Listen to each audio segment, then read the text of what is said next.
बिस्मिल्लाहिर्रहमानिर्रहीम। अस्सलाम वालेकुम जनाब। स्टोरीज़ मैंने शेयर करनी है चार। सहाफ़ी ने सवाल किया कि ख़ान साहब तो गले पड़ गए उनके। वो वीडियो आपको मैं दिखाता हूँ और सवाल कौन सा सवाल किया। और दूसरी वीडियो, ख़ान साहब के अपने दोस्त ने नवाज़ शरीफ साहब की तारीफ़ों के पुल बांध दिए। ये क्या चक्कर है और ये कौन साहब हैं? बहुत बड़ी शख्सियत हैं। और तहरीक इंसाफ फिर अदालत क्यों पहुंच गई, एक और यू टर्न ले गई। और चौथी स्टोरी ये है जनाब के चाचा चुम्मा चट्टी साबिक चेयरमैन नैब जावेद इकबाल साहब भी अदालत पहुंच गए। ये क्या चक्कर है, इस पे भी बात करते हैं।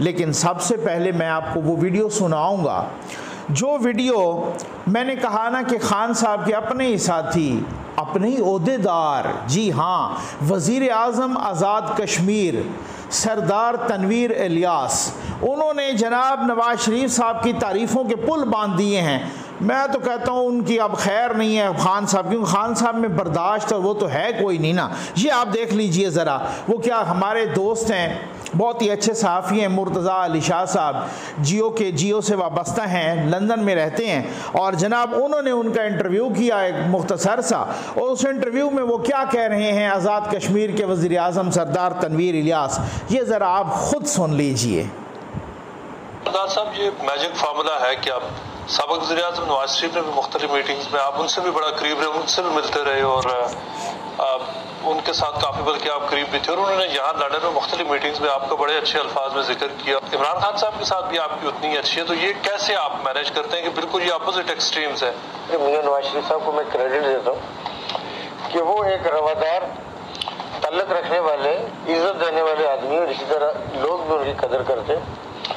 मैं केयर टेकर मिनिस्टर था 2018 में पंजाब में, और जब आप गवर्नमेंट में होते हैं और आपको बहुत दफ़ा सख्त डिसीजन भी करने पड़ते हैं, बहुत दफ़ा बयानात भी होते हैं, क्योंकि गवर्नमेंट की आपकी रिट होती है। आपने उस सारे के बावजूद बहुत सारे साथियों ने बाद में कालम लिखे कि मैं जब वहाँ दाखिल हुआ तो मियाँ साहब खड़े रहे, और उस वक्त तक जब मैं उनके पास गया तो उन्होंने मुझे ये कहा कि बेगम साहिबा की ये ख्वाहिश अधूरी रह गई कि उन्होंने आपके घर का जो कश्मीर का घर था, उन्होंने की फ़ोटो देखी थी, वो हाइट पे है, तो उन्हें मियाँ साहब को वो इंसिस्ट करती थी कि हम जाके वहाँ रहेंगे, और मियाँ साहब कहते हमें मौका नहीं मिला।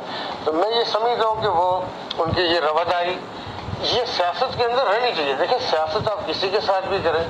मियाँ साहब का जो 5 साल दौर था, 4 साल जो दौर था, उसमें पाकिस्तान के चंद बड़े बिजनेसमैनों में से उन्होंने बड़ी फ्रीक्वेंट मीटिंग की, उसमें मैं भी था, कराची से भी लोग थे, पंजाब से भी। मियाँ साहब डेवलपमेंट के हवाले से हमसे आरा लेते थे। मेरी आरा और ओपिनियन के हवाले से एक बात वो हमेशा कहते थे कि आप बगैर किसी लगी लिपटी की आप बात करते, ये मुझे बहुत अच्छी लगती है। जब आप ओवरसीज पाकिस्तान, अब आप अंदाज़ा कीजिए, वो कह रहे हैं जनाब के मियाँ साहब बहुत ही वज़ादार इंसान हैं, बहुत ही रवादार इंसान हैं, वो इज़्ज़त करते हैं और लोग भी उनकी इज़्ज़त करते हैं। और फिर अपनी उन्होंने कुछ इस तरह की फीलिंग्स भी बताई, कुछ इस तरह की मादी की यादें भी बताई, ये सारी कुछ। और वो बहुत अच्छी बात की तनवीर साहब ने। इन पर मैंने ख़ुद तनकीद की बहुत सारे हवालों से। वो हो सकती है तनकीद, किसी पे भी हो सकती है। इंसान के साथ कोई पर्सनल मामला नहीं होता, कोई पर्सनल मैटर नहीं होता। उनके किसी किरदार पर, उनके किसी एक्शन पे, उनकी पॉलिसीज़ पर वो तनकीद होती है। तनकीद मैंने अभी रिसेंटली शहबाज शरीफ साहब की पॉलिसीज़ पे भी की है। बहुत सारे लोग, मिफ्ता इस्माइल साहब के, भाई बात ये है कि वो खुद कह रहे हैं कि सियासत आप किसी के साथ भी करें। अब ये इमरान खान साहब के वज़ीर आज़म हैं आज़ाद कश्मीर के, ये PTI के रुकन हैं, और आज़ाद कश्मीर के वज़ीर आज़म हैं और PTI के वज़ीर आज़म हैं। वो कह रहे हैं कि सियासत आप किसी के साथ भी करें, आप वज़ादारी रखें, आप गंद ना घोलें सियासत में जिस तरीके से। और कहते हैं मैं गया, अब अपना एक वाक़या सुना रहा है जो आपने खुद सुना। मैं अंदर दाखिल हुआ, मियाँ साहब उतने तक खड़े रहे, और जब तक मैं बैठ नहीं गया तो मैं, ये वज़ादारी होती है, ये आपके ना किरदार की वो बुलंदी होती है, ये एक आपकी मेहमान नवाजी होती है। ये आपस में ये तस्वीर भी आप देख रहे हैं, ये चंद रोज़ पहले सिप्तैन साहब, जो सिप्तैन खान साहब, वो जो है ना स्पीकर बने पंजाब असम्बली के, और वो खैर से खान साहब से मिलने के लिए गए, खान साहब किस अंदाज में जनाब उनके साथ वो बिहेव किया और खान साहब किस अंदाज में वो लेटे हुए हैं, खान साहब का कुत्ता भी साथ बैठा है और किस तरीके से वो सिप्तान साहब की इज़्ज़त अफजाई कर रहे हैं, ये बहुत फ़र्क होता है बहुत सारा। और आप किसी के साथ भी, मैं जो कहता हूँ ना आम तौर पे कि भाई यूथियों का अपर चैम्बर फारिग है, मैं सिर्फ इसलिए कहता हूँ मेरे भाई, मेरी को अल्लाह माफ़ करे किसी से दुश्मनी नहीं है, आपको शख्सियत परस्ती करनी ही नहीं चाहिए, चाहे वो इमरान खान हो, चाहे वो नवाज शरीफ हो, चाहे वो जरदारी साहब हो, चाहे वो मौलाना साहब, कोई भी हो, ठीक हो गया ना, कोई किसी जमात के भी हो, कोई MKM हो, कोई भी, शख्सियत परस्ती नहीं होनी चाहिए। आपका लीडर कह रहा है आप उसको सोचें भाई यार ये सच कह रहा है गलत कह रहा है, अगर ये गलत कह रहा है तो हम इनको कहें भाई यार खान साहब आपने कल तो ये कहा, आज आप ये कहा, आप हमें इतना बता दें आप कल ठीक थे या आज ठीक हैं, क्योंकि दोनों उलट बातें कर रहे हैं ना, आप कल ठीक थे या आज ठीक। ये तो हो नहीं सकता कि मैं एक बात आज करूं कल उसके उलट करूं। चलो एक दफ़ा तो मैं समझता हूं हो सकता है, 100 दफ़ा तो नहीं हो सकता कि जी मैं दोनों दफ़ा ही ठीक हूं, तो ये बहुत बड़ी बात होती है। और खान साहब में ना रवादारी है ना टॉलरेंस है।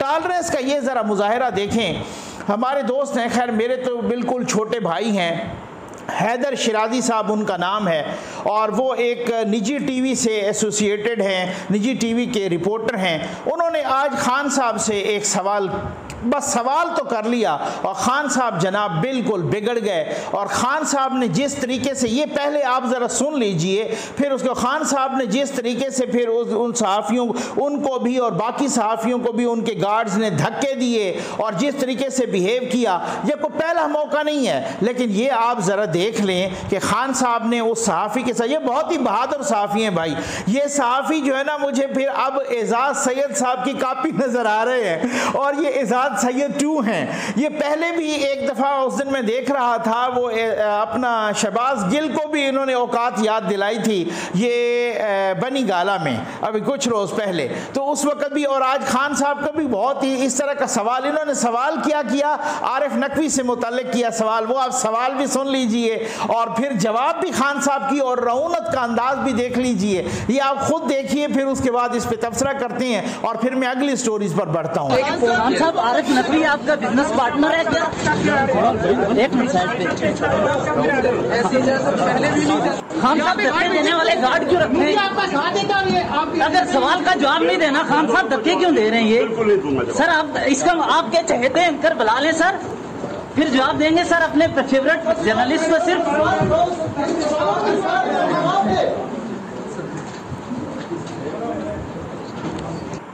ये आपने खुद देख लिया, ये आपने खुद सुन लिया किस तरीके से खान साहब ने रऊनत का मुजाहरा किया, किस तरीके से खान साहब ने जनाब गर्दन में सरिया है ना, सहाफ़ी को सवाल का जवाब नहीं देना। वो आरिफ यूसुफज़ई साहब सवाल करें तो उनके गले पड़ जाएं, दरवाजे को लाते मारते हुए खान साहब गए थे पेशावर में, आपको याद है।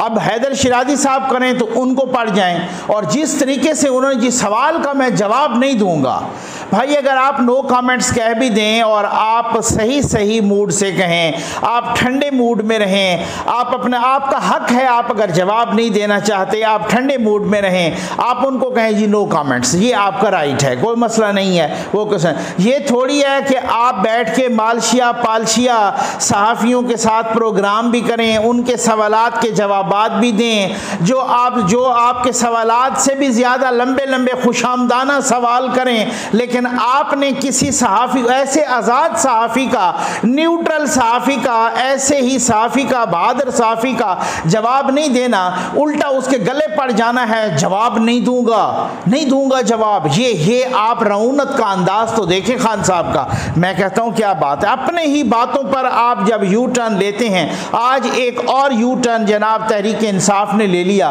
तहरीक इंसाफ के 11 मेंबरान कौमी असम्बली MNAs के इस्तीफ़े कबूल हो गए, मंजूर हो गए। इलेक्शन कमीशन ने भी उनका डी नोटिफाई कर लिया, नोटिफिकेशन जारी हो गया, अब होंगे उन पर इलेक्शंस का ऐलान जल्दी होगा। और अब जनाब इस्तीफ़े हो गए हैं कबूल। अब उसके बाद जनाब असद उमर साहब आज माशाअल्लाह वो इस्लामाबाद हाई कोर्ट पहुँच गए। जी हमारे इस्तीफ़े क्यों कबूल किए हैं, ये सेलेक्टिव इस्तीफ़े क्यों? अच्छा, मैं बड़ा इससे मुझे बड़ी हैरानी होती है। यूथिया एक ऐसी मखलूक है जिस पे हमदर्दी भी होती है जिसके साथ, मुझे उन पे तरस भी आता है यूथियों पर।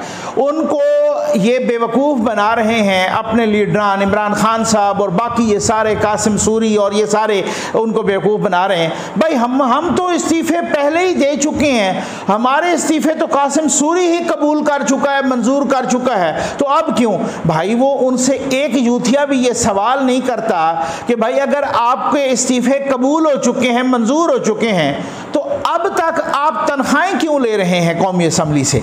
अब तक अभी पिछले महीने की भी सब ने तनख्वाह ली है कौमी असम्बली से, इमरान खान समेत। इस्तीफ़े भी कबूल हो गए हैं, कहते हैं हमारे इस्तीफ़े कासिम सूरी ने मंजूर किए हैं और तनख्वाहें भी ले रहे हैं। इससे और एक दिलचस्प बात सुने, इस्लामाबाद हाई कोर्ट में गए ना, मुख्तलिफ जब इनकी ज़मानतें शमानतें, ये जब अभी हुई थी शीरी मज़ारी का केस हुआ था, कुछ और लोग ये अब इस्लाम फवाद चौधरी, इन पर जब केसेस बने, शेख रशीद, बाकी सब पर इन पर जब बने केसेस और सारे जब ये गए ना इस्लामाबाद हाई कोर्ट, वहाँ जाके कहा जी हम तो MNA हैं, ठीक है ना, उधर से कहते हैं कि हम तो इस्तीफ़ा दे चुके हैं, और वहाँ जाके अपनी एप्लीकेशन में पिटीशन में लिख रहे हैं जनाब हम मेंबर कौमी असम्बली हैं, देखो जी हमें क्यों गिरफ्तार कर रहे हैं, हमें किस लिए ये हमें गिरफ्तारी का डर है, इन्होंने स्पीकर से नहीं पूछा, इन्होंने ये नहीं किया वो नहीं किया।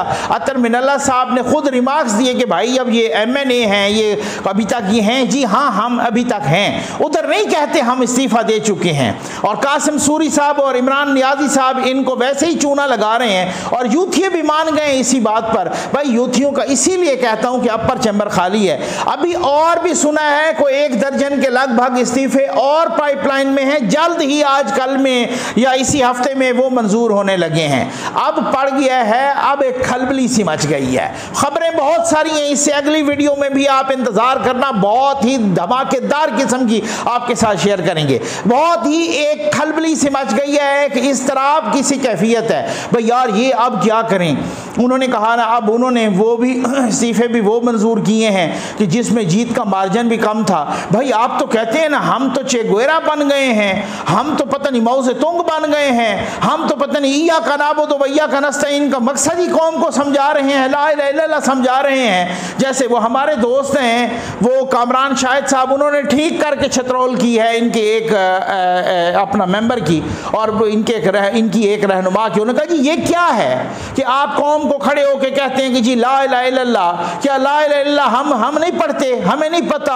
आप जब भी आते हैं जब हम ला इलाहा इल्लल्लाह का मतलब समझाना है, भाई आपसे पूछते हैं आपकी करकर्दगी क्या है, आप आगे से ला इलाहा इल्लल्लाह पढ़ देते हैं। ये ऐसे बहरूपिये हैं, ये इसी तरीके के बहरूपी हैं। आप इन बहरूपियों का अंदाजा करो भाई, अगर आपने जो इस्तीफे दे दिए थे, आपने खड़े होकर कहा कि हमने इस्तीफे दे दिए, अगलों ने कबूल कर लिए वो इस्तीफे, अब मंजूरी के बाद तो अगला स्टेप ये होता है कि इलेक्शन होता है। अब चीखना शुरू कर दिया, अब अदालत पहुंच गए हैं जनाब कि ये इस्तीफे हमारे क्यों कबूल किए हैं, हमारे इस्तीफे मंजूर क्यों हुए हैं। अब आप अंदाजा कीजिए, ये दो रुखी देखिए, ये डबल स्टैंडर्ड, ये मुनाफिकत का अंदाजा तो कीजिए। अब उसके बाद आ जाइए चाचा चुम्मा चट्टी पर, वो भी अदालत पहुंच गए हैं। वो साबिक चेयरमैन नैब चाचा चुम्मा चट्टी जावेद इकबाल, वो अदालत पहुंच गए। वो क्यों अदालत पहुंचे हैं? तैयबा गुल साहबा, वो जो खातून है, उस पर मैं अलग से वीडियोस भी कर चुका हूं, उनकी हरासानी के केस में उनको जनाब पार्लियामेंट की कमेटी ने बुला लिया, नूर आलम खान से बुला लिया, पब्लिक अकाउंट्स कमेटी ने उनको बुलाया। जब इधर आए ज़रा बताएं तो सही, वो आपको चक्की तो नहीं काटते, वो आपको चक तो नहीं मारते, वो आपको वहाँ पे कोई तशद्दुद तो नहीं करते। आपने तो लोगों पर तशद्दुद भी कराया, आपने तो लोगों को किस तरीके से जलील व ख्वार किया, वो तो एक सवाल जवाब करते हैं। आप इतनी मुकद्दस गाय हैं कि जनाब मैं वहाँ नहीं जाता।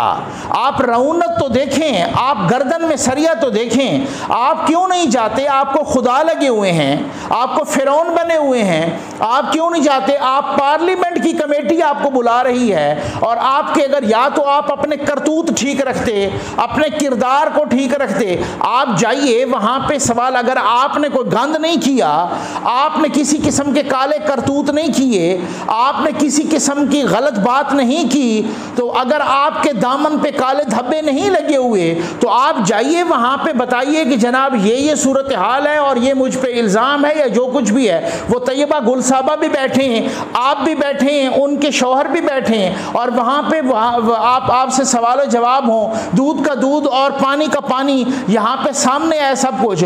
मुझे तो कोर्ट्स की भी समझ नहीं आती कि कोर्ट्स में अगर ऐसी पिटीशन जाती हैं उनको तो मुंह पे मारनी चाहिए ये ऐसी पिटीशंस। अभी नूर आलम साहब ने नैब वालों को बुलाया था कि जी आप मालम जब्बा का बता दें, आप BRT का बता दें, आप जो बिलियन ट्री सुनामी है उनका वो किधर गए केसेस, हमने तो सुना उनको, वो किधर गए, आप ज़रा आएँ तो सही बताएं। वो जनाब पेशावर हाई कोर्ट से उन्होंने स्टे ले लिया कि जनाब इनको ना बुलाएं। भाई क्यों ना बुलाएं भाई? बात ये है कि अगर आपने, वो खान साहब फरमाया करते थे कि अगर आपने चोरी नहीं की तो फिर आप रोते क्यों हैं? अगर आपने चोरी नहीं की तो फिर आप स्टे के पीछे, आप अदालतों के पीछे छुपते क्यों हैं? आप आए, सबको बताएं कौम के सामने। और आपने जो नारा लगाया साफ चली शफाफ चली, तो आप साफ और शफाफ को ज़रा कौम के सामने बताएं। हालत ये है कि आपके साथ अगर एक न्यूट्रल सहाफ़ी सवाल कर लेना, उस सवाल का बोझ नहीं बर्दाश्त कर सकते, इतना ही साफ शफाफ आप चले हैं। आप सिर्फ बेवकूफ़ बना रहे हैं यूथियों को। यूथियों का अपर चैम्बर होता है खाली, उनको जो बात कहना उनको चूना लगाते हैं, बाकी ये बैठ के ना साफियों के सवालों का जवाब दे सकते हैं और ना ही कहीं हिसाब किताब दे सकते हैं। ये इतने साफ शफाफ चली है। उम्मीद है आपको वीडियो पसंद आई होगी। आपका बहुत बहुत शुक्रिया।